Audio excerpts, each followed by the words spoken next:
جو کارڈز کھیلنے کا طریقہ جو ہے یو ایس کا وہ ہمیشہ سے اسی طرح کا رہا ہے جی, چاہے وہ کسی ایک ملک کے اندر کہیں نہ کہیں لڑائی کروا رہا ہو, لیکن اس لڑائی کے دوران وہ 4-6 جگہ پر اور بھی لڑائی کروا رہا ہوتا ہے. جی, گیم پلے کا جو پروسیس ہے یا گیم پلے کا آپ یہ کہہ سکتے ہیں کہ جو ان کا طریقہ کار رہا ہے وہ ہمیشہ سے اسی طرح کا رہا ہے. دیکھیں وہ ان کو مینلی بزی رکھنے کے لیے, ہاں ان کو مینلی دیکھیں آپ یہ دیکھیں نا وہ سپر پاور بنے ہوئے ہیں اور ان کو سپر پاور اسٹیٹس مینٹین کرنا ہے. ٹھیک ہے, تو جہاں سے بھی ان کو تھریٹ لگتا ہے, اور ان کو مینلی تھریٹ لگتا ہی رشیا سے ہے اور چائنا سے, کیونکہ وہاں پر ان کی بیسز نہیں ہے. دیکھیں جب World War II کے اندر یہ اگر لڑے ہیں تو اس وقت جرمنی سے لڑے تھے مینلی, تو جرمنی کے اندر ان کی یورپ کے اندر سب سے بڑی بیس وہاں پہ. پھر اٹلی کے اندر بھی ان کی بیسز ہیں کیونکہ وہ بھی فورسز تھوڑا سا الگ تھیں. اور پھر یہاں پر آگے اگر ہم ایسٹرن اس فرنٹ پہ آتے ہیں تو یہاں پر جاپان کے اندر ان کی بہت بڑی بیسز ہے, کیونکہ جاپان کے اوپر انہوں نے وہ اٹیکس کیا تھا, جاپان نے ان کے اوپر اٹیک کیا تھا پرل ہاربر پہ, اس کو انہوں نے ایکسکیوز بنا کے وہ کیا. تو اسی طرح سے یہ اپنی گلوبل ہیجمنی جو ہے وہ مینٹین کرتے ہیں. ٹھیک ہے, اب باقی جو پلیئرز ان کا ساتھ دیتے ہیں وہ صرف اسی لیے ساتھ دیتے ہیں کیونکہ اب انہوں نے دیکھ لیا کہ بھائی یہ سپر پاور تو یہ ہے, اب جو یہ کہتے ہیں اس کو سب کو ماننا پڑتا ہے. اب یہ ان کی جو ہیجمنی ہے وہ بیسکلی ان کی کرنسی ہے, اور اب ان کو نظر آ رہی ہے کہ کرنسی کے آلٹرنیٹ آ رہے ہیں, برکس بھی بن رہا ہے, چائنا جو ہے وہ ایک بہت بڑی اکنامک پاور بن کے ابھرا ہے ان پچھلے 50-60 سالوں میں. تو یہ ان کو نظر آ رہا ہے کہ ان کا ڈاؤن فال شروع ہو گیا, تو اب اس کو کنٹین کرنے کے لیے وہ ہر جگہ میں آپ کو لگے گا یہ ہے, اور پس منظر میں بھی ہوتے ہیں اور بیک گراؤنڈ میں بھی یہی بیسکلی چل رہا ہوتا ہے کہ یو ایس جو ہے کس طرح سے اپنے آپ کو سپر پاور رکھنے کے لیے اس کی کبھی سپورٹ لے رہا ہوتا ہے, اس کو سپورٹ کر رہا ہوتا ہے. وہ چیزیں جو ہے نا جہاں اس کو لگتا ہے کہ مجھے کہیں سے تھریٹ ہے, یہ وہاں پر جا کے فوراً اس کو جو ہے نا کنٹین کرنے کی کوشش کرتا ہے. ٹھیک ہے, اور آپ کو کیا لگتا ہے کہ یہ اگر اس طرح کی کوئی چیز ہونے جا رہی ہے اس طرف یو ایس کے ساتھ مل کر جاپان اور ساؤتھ کوریا, جی, تو اس میں آخر میں یہ بتائیے گا, پروگرام کا وقت ختم ہونے والا ہے تو ہم تھوڑا سا کنکلوژن کر کے اور اس کو دوسری طرف بھی لے کے آتے ہیں. تو کیا آپ کو لگتا ہے کہ یہ بنانے کی ایک وجہ, میرے 2 سوالات ہیں اسی کے اندر. ایک تو یہ کہ کیا یہ بنانے کی وجہ صرف اور صرف چائنا ہے, یا پھر یہ افغانستان کو اور پاکستان اور ایران کو بھی کسی طرح سے اس کے ذریعے سے کنٹرول کریں گے؟ ویسے تو پاکستان کو تو IMF کے ذریعے بھی کنٹرول کر رہے ہیں اور باقی چیزیں بھی ہیں, لیکن کیا ایک وجہ یہ بھی ہو سکتی ہے کہ افغانستان, ایران اور پاکستان ان تینوں کو اس حوالے سے کنٹین کرنا, اور ساتھ ہی ساتھ کہیں نہ کہیں انڈیا کو بھی. ٹھیک ہے, ظاہر ہے وہ بھی ایک ٹیک کے اندر ایک ایمرجنگ پاور ہے. تو دوسری طرف جو ہے وہ یہ بتائیں کہ کیا آپ کو ایسا لگتا ہے کہ برکس جو ایک تھریٹ بنتا ہے نظر آ رہا ہے یو ایس کے لیے, کیا اس کے ذریعے سے وہ کہیں نہ کہیں اس کو بھی کنٹین کرنے اور اس کو بھی کہیں نہ کہیں دبانے کی کوشش کریں گے؟ دیکھیے جہاں تک پہلے ہم یہ بات کہتے ہیں, یہ جو الائنس بن رہا ہے یو ایس, جاپان اور ساؤتھ کوریا کے, یہ آپس میں الائز ہیں آلریڈی. آئی مین یو ایس اب جاپان کے ساتھ بھی الائے ہے اور یو ایس ساؤتھ کوریا کے ساتھ بھی ہے. جاپان اور کوریا کے جو تھوڑے بہت تعلقات ہیں وہ اسی وجہ سے اتنے اچھے نہیں تھے آپس میں. وہ اس کی ہسٹری یہی ہے کہ جو وارز ہوئی تھی, جاپان نے اصل میں کوریا پہ قبضہ کیا ہوا تھا. ٹھیک ہے, ان کا کوریا پہ بھی قبضہ تھا, چائنا کے ساتھ بھی وہ لڑے ہوئے تھے.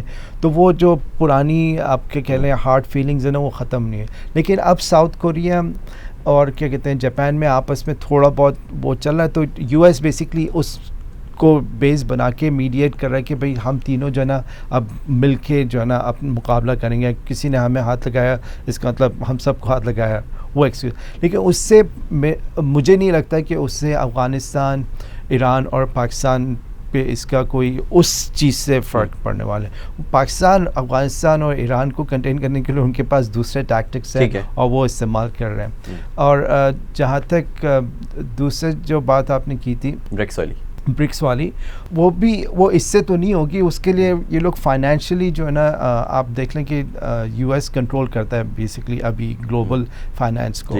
تو اور برکس اس کو چیلنج کر رہے. تو اب یہ جو تھاٹس آ رہی ہیں لوگوں کی وہ یہ آ رہی ہیں کہ یو ایس جو ہے ایک کرائسس مینوفیکچر کرے گا اور اس کرائسس کے بعد جو ہے وہ ایک گلوبلی، کیونکہ اس کا آلریڈی ایک سیٹ اپ ہے، تو وہ گلوبلی کوئی الیکٹرانک کرنسی یا کرپٹو کرنسی پوری دنیا پہ مسلط کرنے کی کوشش کریں گے. یعنی اس کے بعد یعنی جو ابھی ایگزسٹنگ سسٹم ہے اس کے کولیپس کے بعد پھر بھی وہ کوئی ایسا سسٹم لے کے آنا چاہ رہے ہیں جس سے وہی ڈومیننٹ رہیں. اور وہ اب دیکھتے ہیں وہ کتنا اس میں جو ہے سکسیزفل ہوتے ہیں. لیکن ابھی تک تو ایسا نہیں لگ رہا کہ ان کے پاس کوئی اس کا پلان فل پروف پلان ہے. تو ول سی. یہ تو ٹائم تھوڑا سا آگے چل کے تھوڑا سا ہمیں اندازہ ہوگا کہ برکس کے خلاف یہ کیا جو ہے اپنی اسٹریٹجی لے کے آتے ہیں.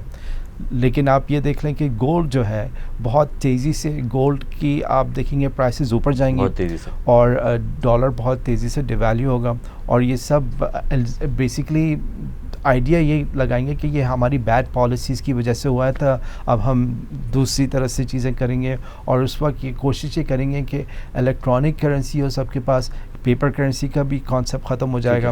وہ تو ان کا لانگ ٹرم پلان. تو یہ بیسکلی لوگوں کو کنٹرول کرنے کے لیے یہی کوشش کریں گے. اور یہ جو آپ کی پرائیویٹلی جو بھی رن کرپٹو کرنسی، ان کے اوپر بھی یہ لوگ پالیسیز ایسی لے کے آئیں گے. ایتھیریم بٹ کوائن اور بھی جو تقریباً 1000 کے سے زیادہ، اب تو بہت زیادہ ہو گئی، چند ایک بہت مشہور ہیں، باقیوں کا بہت سارے لوگوں کا نام نہیں پتہ. سے وہ جو ٹاپ 50 بھی ہیں یعنی یہ کوئی ایسی پالیسی لے کے آئیں گے جس کی وجہ سے ایتھیریم کو شاید یہ لوگ نہیں کریں، لیکن بٹ کوائن جو کرنسی، جو اس کا کرنسی والا فیکٹر ہے، بلاک چین کے پر یہ لوگ نہیں کر سکتے. بلاک چین تو یہ خود استعمال کریں گے، لیکن کرپٹو کرنسی جو ہوگی نا اس پہ یہ لوگ کسی نہ کسی طرح سے پابندی لگائیں گے.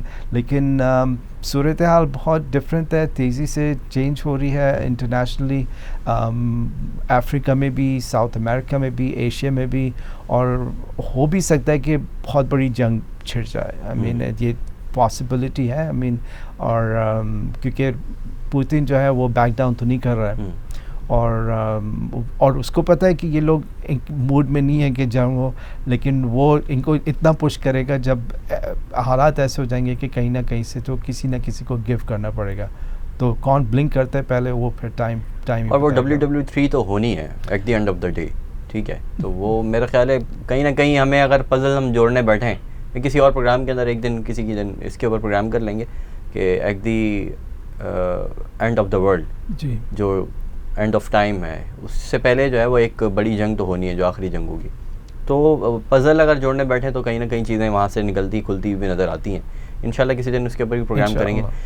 ٹھیک ہے عدنان بھائی، بہت شکریہ آپ کی آمد کا، اور آپ نے اتنی قیمتی باتیں ہمارے ناظرین کے ساتھ شیئر کی. ناظرین، یہ تھا ہمارا آج کا پروگرام. امید کرتے ہیں کہ جو چیزیں ہم آپ کو سمجھانے کی کوشش کر رہے تھے، چاہے وہ ایک بار پھر ٹرائی کا جو پہلے سے چلتا ہوا آ رہا ہے، بیسکلی وہ ایک منی فورس بنانے کی بات کر رہے ہیں. خبریں آ رہی ہیں اس طرح کی کہ US، جاپان اور ساؤتھ کوریا کی ایک آرمی بنے گی جو کہ منی نیٹو کہلائے گی. اس طرح کی کوئی چیز شاید ہو جائے. ابھی میٹنگ ایک بڑی آفیشیلی ایک بڑی میٹنگ ہونے والی ہے جس کے اندر بہت ساری چیزیں سامنے آئیں گی. ہم ان شاء اللہ تعالیٰ دوبارہ بھی اس ٹاپک کے اوپر پروگرام کریں گے. اگر یہ پروگرام آپ کو پسند آیا ہو تو لائک اور شیئر ضرور کیجیے گا، تاکہ اس طرح کی یہ جو باتیں ہیں، یہ قیمتی معلومات ہیں جو مین اسکرین پر آپ کو نظر نہیں آتی ہیں، سوشل میڈیا پہ بھی اسی لیے نظر نہیں آتی، وہ ہم آپ کو بتانے کی کوشش کرتے ہیں. وجہ اس کی یہی ہوتی ہے جو ہمارا پروگرام کے آخر میں آپ کو بتاتے ہیں، تاکہ آپ کو کسی نہ کسی طرح دنیا کے اندر کیا ہو رہا ہے، امریکہ کیا کر رہا ہے، کون کون سے کھیل کھیل رہا ہے، وہ آپ کو بتایا جائے، تاکہ آپ کا مائنڈ تیار ہو، آپ گلوبلی سوچیں اور اس کے مطابق آپ یہ دیکھیں کہ پاکستان کے اندر ہم نے کیا کرنا ہے، جس کے ذریعے سے ہم پاکستان کو بچائیں بھی اور پاکستان کو ایک ایمرجنگ پاور بھی بنائیں کسی طریقے سے. انشاءاللہ تعالیٰ اپنا خیال رکھیے گا. اس پروگرام سے اجازت دیجیے گا. دس از محمد صلی اللہ علیہ وسلم سائننگ آف. اللہ حافظ.